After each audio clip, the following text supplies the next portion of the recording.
Hello everybody, this is Nioh here, and welcome to my first impressions of the Nioh Alpha demo for the PlayStation 4.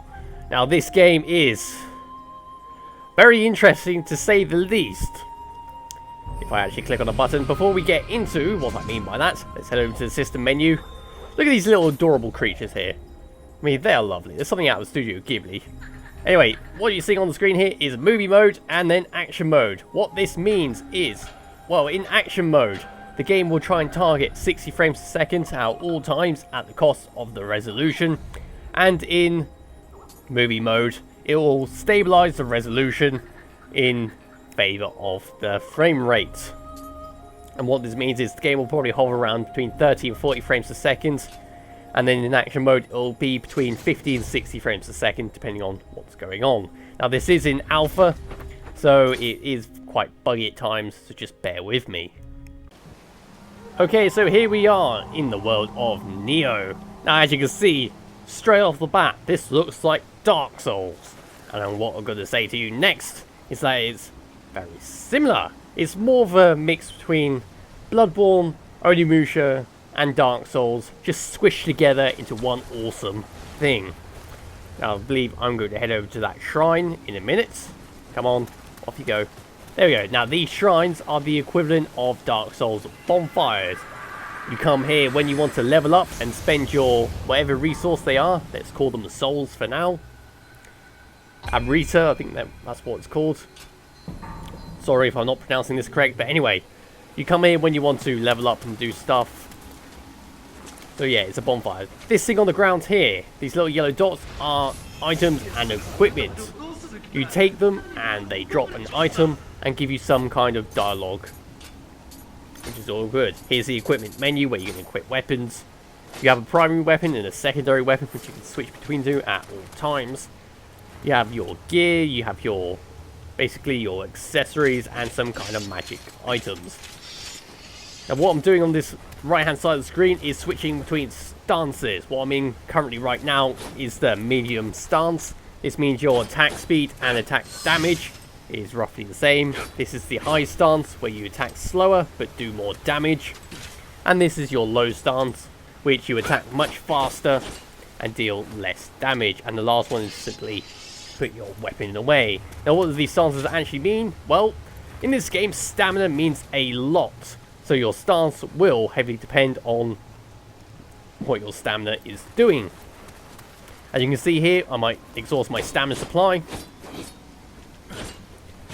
And you go into this regenerating state once your stamina is empty. Now what this does is leave you open for attack. There's nothing you can do while your stamina is regenerating once completely empty, which means enemies will kill you during that. So the way you want to play is simply let your stamina go to around about half and then stop. And try and avoid your opponent's attack before attacking again. You have to play this game slowly. There is no rushing in and doing as much damage as possible because you will fail.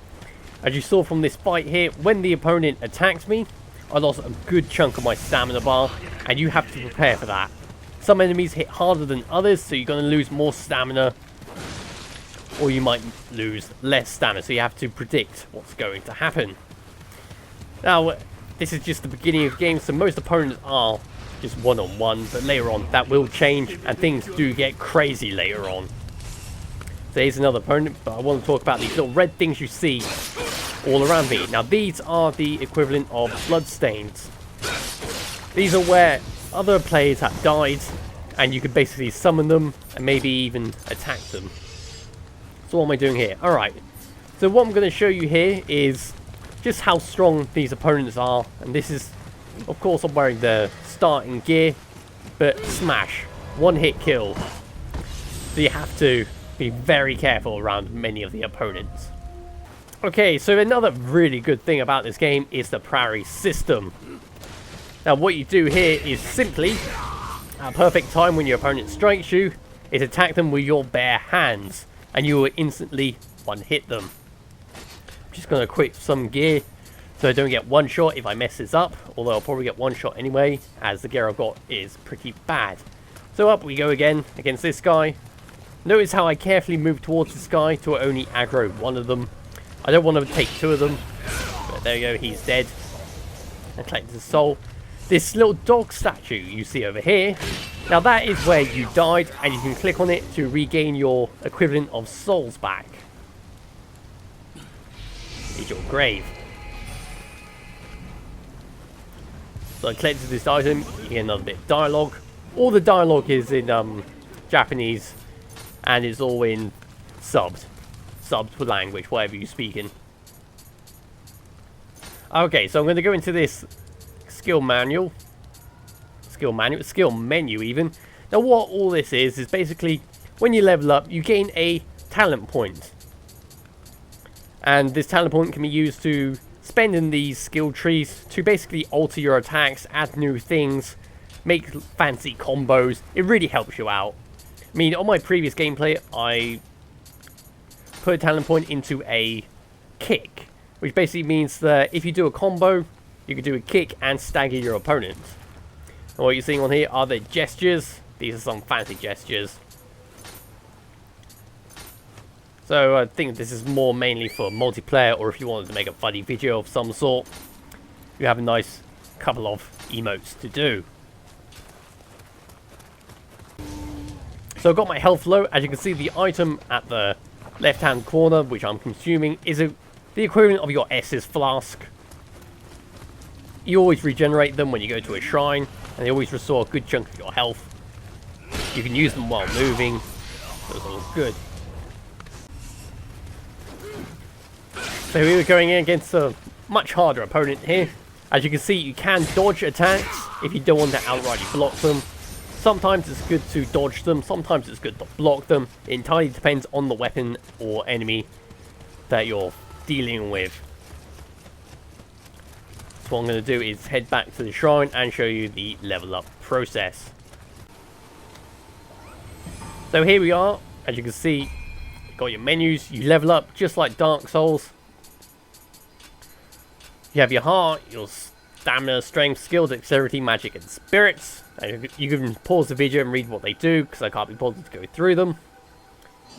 I'm going to put it into heart, because it's equipment weight. And you see, I've got myself a talent point, which I can then spend. Some of these menus are empty, because this is still an alpha, and not everything is implemented. And I'm going to go across to the sword and purchase a spell. But anyway, I'm going to leave it here. I really enjoyed this game. I can't wait to see what it's like in a finished state. So far, it is. Well, I haven't even got to the first boss yet. It's bloody difficult, this game. I mean, it makes Dark Souls look like My Little Ponies in comparison. Well, that's going to get some flack, isn't it? Anyway, thank you all for watching. Leave a like if you enjoyed this video. Drop a comment if there's something you want to drop a comment about. And as always, subscribe for more. Bye bye.